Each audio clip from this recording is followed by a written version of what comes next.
अस्सलाम वालेकुम guys, my name is Chaudhary Aman and welcome to travel visa centre. आज मैं बात करूंगा यूके विज़िट वीज़ा की और हमारे एक और क्लाइंट का यूके का विज़िट वीज़ा इशू हो चुका है। आज मैं डिस्कस करूंगा यूके का प्रोसेसिंग टाइम, यूके का वीज़ा रेशो और यूके का वीज़ा अप्लाई करने का ये ठीक टाइम है या नहीं। यूके का ये वीज़ा अप्लाई करने का बहुत बेहतरीन टाइम है क्योंकि न्यू ईयर आ रहा है और न्यू ईयर पे बहुत से मिलियन में विजिटर्स आते हैं लंदन, और विजिटर्स मिलियन में जाते हैं और मिलियन में वीज़ाज़ भी इशू होते हैं वर्ल्ड वाइड।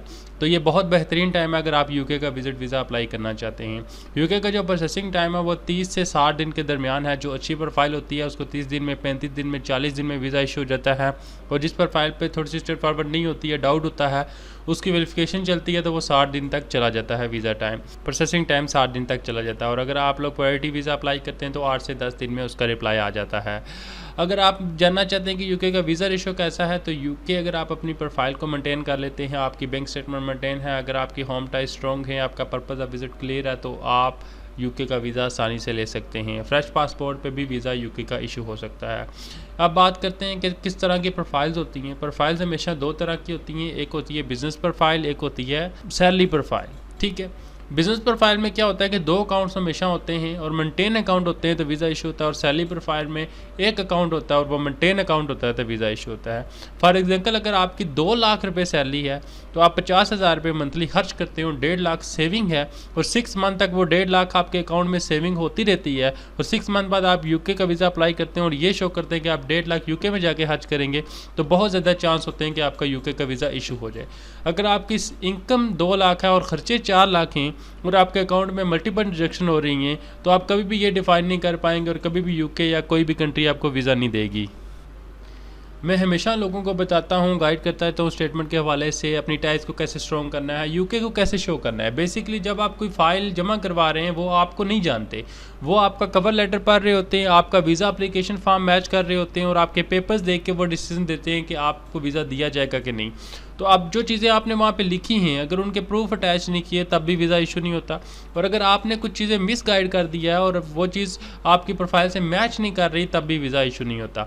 और हमेशा जो जितने भी फ्रॉड एजेंट हैं, फ्रॉड तो नहीं कह सकता, यहाँ पे सब बिज़नेस कर रहे हैं, और काफ़ी एजेंट ऐसे हैं जो लोगों की प्रोफाइल को डिस्कस नहीं करते, लोगों से पूछते नहीं और अपने तौर पर वो प्रोफाइल को फिल कर देते हैं, और जब बाद में वीज़ा रिफ्यूज़ होता है तो वो कहते हैं हमारी कोई गलती नहीं है, आपकी प्रोफाइल पर डिसीजन आया।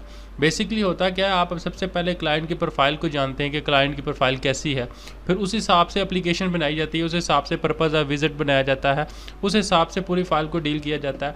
अगर आप उसमें कुछ भी गलत लिख देंगे, जैसे आप 3 महीने का स्टे लिख देते हैं, यूके हम 3 महीने रहेंगे, तो ये कितना नेगेटिव पॉइंट है कि विजिटर जो पाकिस्तान से जा रहा है और 3 महीने यूके रहेगा। तो अगर आप 15 दिन का प्लान देते हैं तो 15 दिन को डिफाइन कैसे करते हैं कि डे 1 कहाँ पे रहेंगे और डे 2 कहाँ पे रहेंगे और कौन कौन सी जगह घूमेंगे। ये चीज़ें डिफ़ाइन करना आपका काम है। आपकी ये सारी चीज़ें कवर लेटर में, एप्लीकेशन फॉर्म में डिफ़ाइन की जाती हैं, और जो प्रूफ आप लगा रहे हैं वो शो करने पड़ते हैं कि कौन से प्रूफ हैं आपके। फॉर एग्जाम्पल आप लिख देते हैं कि आप सैलरी पर्सन है और अब अगर आपके अकाउंट में 6 सैलरीज क्रेडिट हुई हैं तो आप 3 लगाते हैं, 3 नहीं लगाते, तो ये चीज़ डाउटफुल है। आप पूरे 6 सैलरी स्लिप लगाएं। उसके बाद आपको कोई प्रोविडेंट फंड कोई बोनस मिला है तो उसकी एक सैलरी के साथ एक स्लिप मिलती है जिसमें बोनस ऐड होता है। वो ओवर टाइम अगर आप करते हैं तो उस बोनस का, ओवर टाइम का, वो सारी डिटेल आपकी सैलरी स्लिप में ऐड होनी चाहिए जिस मंथ वो आपके अकाउंट में पैसे क्रेडिट हुए। तो ये छोटी छोटी चीज़ें होती हैं जो वीज़ा लेने में हेल्प करती हैं। उसके बाद अगर आप लोगों का पर्पज़ ऑफ विजिट, आपकी वहाँ पर कोई फैमिली नहीं है, स्पॉन्सरशिप नहीं मिल रहा, तो बहुत क्लियर होना चाहिए। आप अगर जा रहे हैं न्यू ईयर के लिए तो पिछले साल आप किस जगह गए थे या फिर इससे पहले आपकी ट्रेवल हिस्ट्री क्या है, और अगर आप न्यू ईयर के लिए जा रहे हैं और कौन कौन सी जगह जाएंगे स्पेशली, और उसके बाद आपके पास किसी चीज़ का टिकट है कि जहाँ पे आप जाके जो चीज़ आप जो इवेंट देखेंगे, तो ये चीज़ें मैटर करती हैं हर वीज़ा के लिए। आप इस चीज़ें सारी अगर आपकी पूरी हो, पर्पज़ ऑफ विजिट, आपकी बैंक स्टेटमेंट, आपके होम टाई स्ट्रॉन्ग हो, तो आपको यूके वीज़ा लाजमी देता है। आप इन पर्सन की मैं बात कर लूँ तो इनकी जो सैलरी थी वो 2,20,000 थी, लिविंग एक्सपेंस इनके जो 40,000 थे, ट्रिप कॉस्ट 1,000 पाउंड थी, सेविंग 11 लाख थी, और 10 डेज़ का वीज़ा हमने अप्लाई किया था। अब बता दूं, मैं पर्सनल अकाउंट था, सैलरी स्लिप थी, लीव लेटर थी, इसके बाद जॉब एग्रीमेंट था, नेशनल टैक्स नंबर था, टैक्स रिटर्न थी, FRC था, MRC था, प्रॉपर्टी डॉक्यूमेंटेशन थे और उसके बाद ट्रेवल हिस्ट्री थी।